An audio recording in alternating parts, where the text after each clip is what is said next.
All right, guys, welcome back to the vlog. It is February 10th here in Wisconsin, and it is picking up to be full-blown shed season here right now. Hope you guys are getting out and enjoying the nice winter weather we got here. We actually got dumped with about 6 inches of snow here yesterday, which kind of put the shed hunting on hold for me right now, but I was able to get out this last couple weeks, did a few walks and had some luck here. Picked up a nice 4-point side here on Public a couple weeks back. And then we were out in North Dakota doing some coyote hunting here last week. Got a couple sheds from out there, and then did another walk here at the end of this last week before the snow hit and picked up another little shed from last year. But still a lot of snow on the ground, and we just got hit with a lot more. Like I said, the melt is going to be coming here in the next few weeks, and shed hunting should really pick up here fast in Wisconsin and down through the Midwest. Wanted to talk to you guys today on 5 shed hunting tips I have coming from a beginner. I'm not a proclaimed expert by any means of shed hunting. Been getting into it a little bit more the last couple years. Didn't really do much of it in the past, but just started to take more of an interest in it. It's a fun activity, like I said, to get out in the winter and just stay active, or through the springtime as well, just for turkey season. And also, and from a management and a scouting perspective, shed hunting is a good tool to use to kind of hone down deer, what deer are in your area, certain times of the year. Starting right off here, tip number 5 I got for you is to make sure that you have a good pair of boots when you are shed hunting. Around here in Wisconsin, walking a lot of marsh ground here, don't really get a lot of options, so we pretty much have to strictly use any sort of rubber boots we got. I got mucks here. Love using the mucks because they are nice and warm, can pretty much go through anything. They're very durable boot. The seams don't bust on them as much as some of the other name brand boots you got out there. But that's pretty much my go-to for walking around in Wisconsin. Out of state, if you get down into Iowa, Kansas, some of the other states where there's not as much snow accumulation or wet and marshy terrain, I usually use like the Danner boots we got here. Really like these boots. It took me a little bit to get these broken. I think I wore them 2 or 3 hunting trips before they really started to fit well into my feet, but really like these boots now, and these are very durable as well too. So highly recommend getting a good pair of boots if you're going to be serious about shed hunting. You spend a lot of hours walking in them, and your feet get pretty tired by the end of the day. So definitely a good investment worth having for shed hunting or any hunting in general. Tip number 4 I got for you. For beginners, always invest in a pair of binos, or take a pair of binos with you when you're out walking.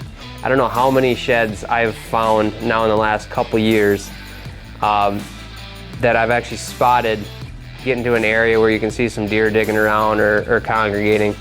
Hit the glass, or if you see something just sticking up that doesn't look right, glass it up, and sure enough, it's a shed. I've found this year half of my sheds already with the binos before I even seen them with my bare eye.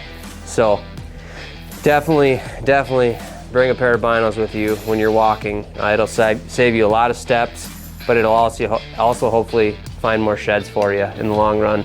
These are a pair of Vortex 10x42s.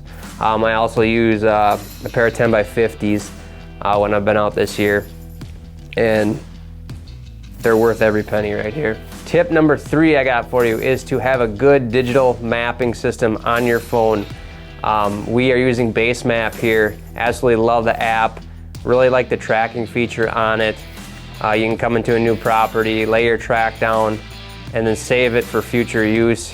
You come back into it, or you're gonna walk it again. You can tell where the primary trails you walked on are, or just some of the area that you've already covered. It's definitely worth its weight in gold too. It will save you a lot of steps as well, or wasting time in an area you've already looked, or needing to focus on in the future. Not only will it benefit you from knowing where you've walked ground, but it'll also hopefully help you find more ground. The base map has a lot of different layers on it that'll help pinpoint a lot of public ground, private ground, and hopefully get you access into some of those areas where deer are dropping their antlers. Tip number 2 I got for you is to always focus on those transition areas, going from bedding to feeding. That is where 90% of your antlers are going to be found. From where the deer are bedding, the main trails they're taken to the food source and into the food source. If you're not where the deer are, you're pretty much wasting your time. You're pretty much exercising at that point, you could say, instead of shed hunting. Just focus on those main trails, fence lines, hedgerows, really anything that'll filter deer down. That's where most of your sheds you will find. You are going to stumble occasionally on sheds that are in rare areas, but stick to the majority of the high density areas, and that's where you're going to have your greatest success by far. And the number 1 tip that I got for you here for any beginning shed hunter is to just keep walking. It can get pretty discouraging at times. You go into an area, and for example this year, a couple of the walks that I went on, found sheds right away, was super jacked, thought I was going to do really good, and then spent the rest of the time walking and didn't find anything.